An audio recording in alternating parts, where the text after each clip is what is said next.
Radiación de Hawking. Los agujeros negros fueron predichos por la teoría general de la relatividad. De acuerdo con las predicciones de la relatividad general clásica, desde el interior del agujero negro no puede fluir ni materia ni información alguna hacia un observador externo. Sin embargo, el físico británico Stephen Hawking demostró en el año 1974 que los efectos cuánticos pueden permitir desviaciones de esta estricta regla, porque la inmensa aceleración de partículas debida a la gravedad podría generar grandes emisiones de partículas de materia y antimateria que serían expulsadas a una enorme velocidad en direcciones opuestas desde el horizonte de evento.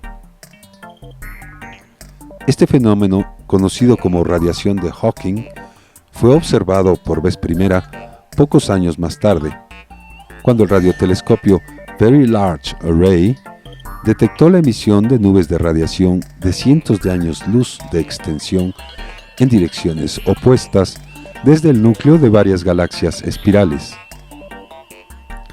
Estas observaciones han sido consideradas desde entonces como una de las principales pruebas indirectas de la existencia de agujeros negros en el núcleo de las galaxias.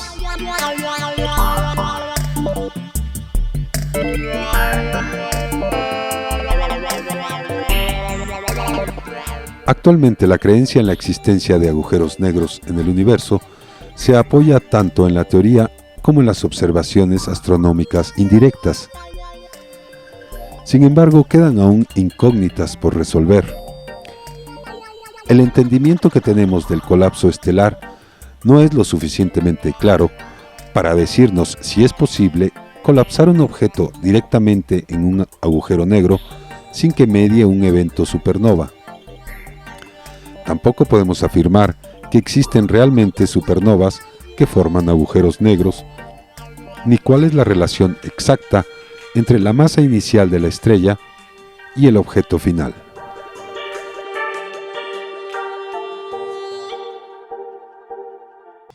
Bienvenidos sean todos ustedes a este su programa cultural A Ciencia Cierta. Nos encontramos en compañía del doctor Guillermo Gazzano, quien está otorgando una conferencia con motivo del 35 aniversario de este importante instituto y nos está hablando acerca de su historia.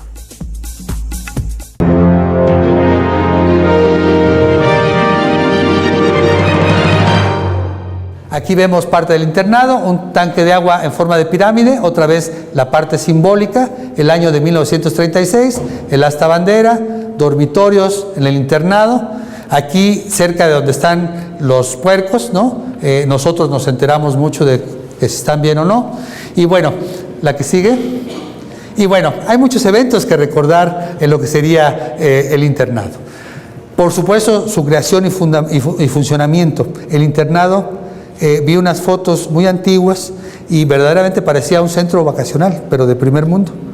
Además, había ganado, enseñaban carpintería, peletería, se paraban a las 5 de la mañana. Aquí tenemos ahorita una persona, ya la presentaré, doña Herminia, que es muy querida por la gente que egresó de ahí y que a veces le tocaba irlas a acostar, irlas a levantar, apoyaba en la cocina, o sea, todo esto era verdaderamente una parte muy importante. Las graduaciones, ¿no? Esto me lo han contado curiosamente no solamente las gentes que se graduaron ahí, sino también los chicos que en esa época buscaban tener novias, ¿no? Del internado. Y bueno, hacían sus ahorros para estar de postín y venía la Matancera, Pablo Beltrán Ruiz, etcétera, a esas graduaciones. Los padrinos y madrinas de generación eran fundamentales, gobernadores, la misma esposa de Lázaro Cárdenas fue madrina. El orgullo, la disciplina, las jornadas deportivas, esa pista que está al lado y que el instituto usaba hace un tiempo, bueno, se hicieron por ahí del 66 porque hubo un encuentro nacional. Hicieron vestidores, hicieron pista, ampliaron la alberca, en fin. Y algo muy importante, transportes y vías de comunicación. La que sigue. Y bueno, ¿cómo olvidar el famoso amor chiquito? El amor chiquito es un transporte más o menos de este tipo. Este no es el amor chiquito, este se llama el Morelitos y el Mayolito. El amor chiquito, platica la gente, que era un autobús de esta naturaleza, bueno, digamos, este transporte casi, digamos, digno de los Forte de principios del siglo XX, era de crank, cabían pocas gentes y había un viaje solamente, imagínense, un viaje de Cuernavaca a Palmira en la mañana, de Palmira a Cuernavaca y otro en la noche, nada más. Por supuesto que la carretera no llegaba hasta acá, hasta el instituto, llegaba solamente a donde está la Plaza de la Educación. Ahí hay que reconocer el trabajo del papá de la maestra Sáenz, que hizo pavimentar todo ese lugar. La que sigue. Y hablando de él, pues precisamente el profesor Miguel Sáenz. Él fue director durante 18 años, a partir de 1948, y en este nuevo libro que recién me hizo favor de mencionarme la profesora Sáenz, pues habla de la calidad humana del profesor, de su entusiasmo, y bueno, él gestionó precisamente muchas cosas. Él vivió en la Casa Grande, la mantuvo como si estuviera, digamos, Lázaro Cárdenas viviendo ahí. La que sigue. Aquí vemos al profesor Sáenz, aquí está la esposa, aquí está la profesora, y bueno, dos fotos que encontré por ahí de un libro, que bueno, era mimeografiado, pero está. Otra persona importante, pues sin duda, la profesora Araceli Sáenz, hija del director, estudió magisterio, profesora en funciones de la secundaria técnica 1, ¿no? Y bueno, ella, además de brindarme su amistad, ha sido una persona muy importante para rescatar toda esta historia. Personaje central en el desarrollo de la zona y, por supuesto, una gran relación con mucha gente del instituto y mucha gente avecinados de acá. La que sigue. Aquí está una ocasión que tuve oportunidad de visitarla y una foto. Ella está actualmente en la biblioteca y bueno, ahí es donde partes de sus labores académicas la realiza día con día. La que sigue. Por supuesto está la profesora Adela Santoyo Cárdenas, hija de doña Hermila Cárdenas y don Ramón. Es importante su historia porque ella vive en el edificio 8. Don Ramón Santoyo vivió hasta el año de 83 en ese edificio. Y ella, aunque estudió en el internado, pues tuvo toda la vivencia de esta zona. Fue, digamos, una de las personas con las que empezó todo el desarrollo de esta zona. Fue directora de la secundaria técnica número 1. Tuvo mucha relación con el instituto en la época de don Guillermo Fernández de la Garza, director del instituto, y junto con toda su familia ha sido gente importante dentro del Estado. Ha sido gente que ha colaborado, ha estado en diferentes puestos de gestión y ha permitido desarrollo de la zona. Por supuesto que había que hablar de Adán Tapia. Él llegó de 3 años con su madre, doña Herminia. Doña Herminia trabajó en el internado. Le agradezco de verdad la digamos, gentileza que tuvo en venir. Ella está cercana de los 90 años. Es una gente muy valiosa, muy querida. Quizás no hay una foto de ella en la biblioteca o en fin, pero por ahí vio pasar a mucha gente. Por supuesto, a la maestra Dionisia, y bueno, haberse levantado y haberse venido para la plática, pues es un honor y pues le agradezco especialmente que haya venido.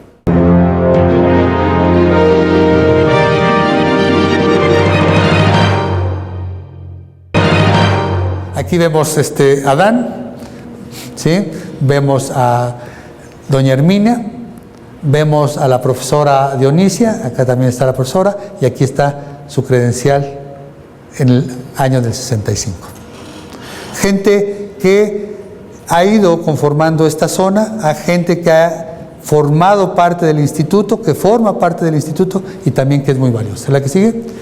Y bueno, recordando tiempos de cinematografía. En la zona de Palmira se han filmado 2 películas. Una de 1950, Al son del mambo. La glorieta que les comenté, que estaba pintada de rojo y azul, ahí aparecen bailando. Y, por supuesto, Tizoc.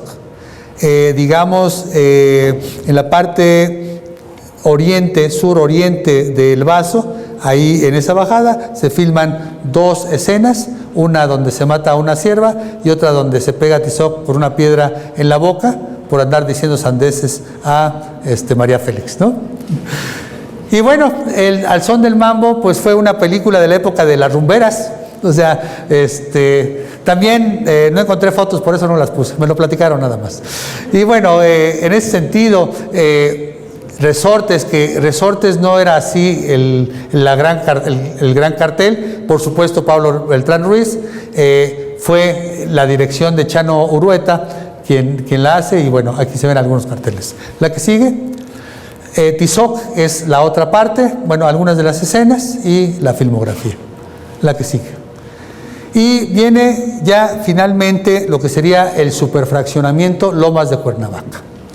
Y ahí 2 arquitectos jóvenes en ese entonces, Guillermo Rosell de la Lama y Manuel La Rosa, con la asesoría de una gente importantísima en la arquitectura para México, Félix Candela, construyen varias cosas. La iglesia tuvo un ahí desliz no tan grato, y cuando le comentaron esto a Candela, simplemente dijo: por eso cobro los proyectos al doble, porque así no pierdo el dinero cuando se caen, ¿no? Y siguió construyendo. La que sigue. Félix Candela, ¿quién es? Bueno, él es un arquitecto, era un arquitecto emigrante, español, pero lo más importante es su obra. Aquí está Rayos Cósmicos en la UNAM, aquí está una obra en Estados Unidos, esta segura la conocen, El Embarcadero y un restaurante en Xochimilco, la estación del metro San Lázaro y por supuesto el Palacio de los Deportes. Un arquitecto fundamental que estaría innovando muchísimo en esa época. Realmente vino a transformar la arquitectura. La que sigue. Aquí vemos algunas fotos de cuando se empezó a construir. ¿Por qué es importante esta iglesia? Bueno, es algo que se llama paraboloide hiperbólica. Luego les llamaban vulgarmente alas. Si la ve uno de arriba, en planta, se ve las parábolas, se ve la hipérbola, y bueno, lo más interesante de esta obra es que en esa época y durante mucho tiempo, el borde libre, es decir, esto que no tiene ningún apoyo, tenía 21 metros de alto, o tiene 21 metros de alto y 30 metros de ancho. El borde libre más grande que se ha construido. Ese lo tenemos aquí en Palmira. La que sigue. Y bueno, no se puede dejar de lado la integración plástica. Guillermo Rosell de la Lama fue un arquitecto muy importante, es un arquitecto muy importante, pero él...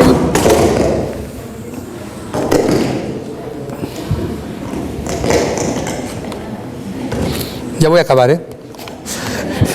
Él fue un arquitecto muy importante. Ya está. Porque, digamos, si recuerdan, Ciudad Universitaria, que la construyó, varios arquitectos, pero la biblioteca O'Gorman, la construyó el arquitecto O'Gorman, él empezó a implantar la obra plástica en la arquitectura. Fue uno de los precursores.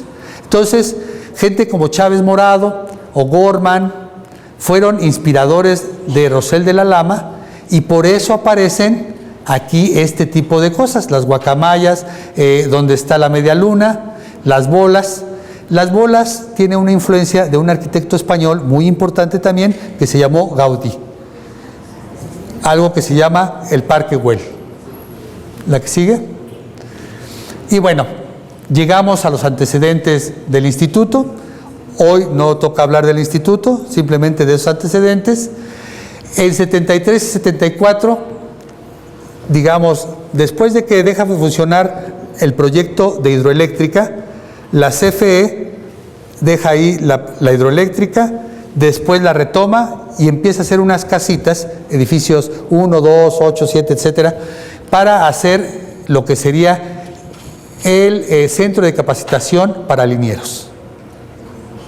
Todo va muy bien y ya que están por iniciar, entonces lo que era el director Arsenio Farel Cubillas pide a Carlos Vélez Ocón que construya un, digamos, centro de investigaciones.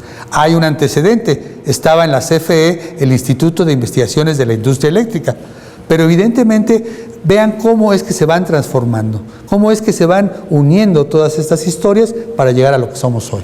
La que sigue, aquí vemos una copia que logré conseguir del Diario Oficial. Aquí aparece en esta página 30, célebre, nuestro decreto de creación.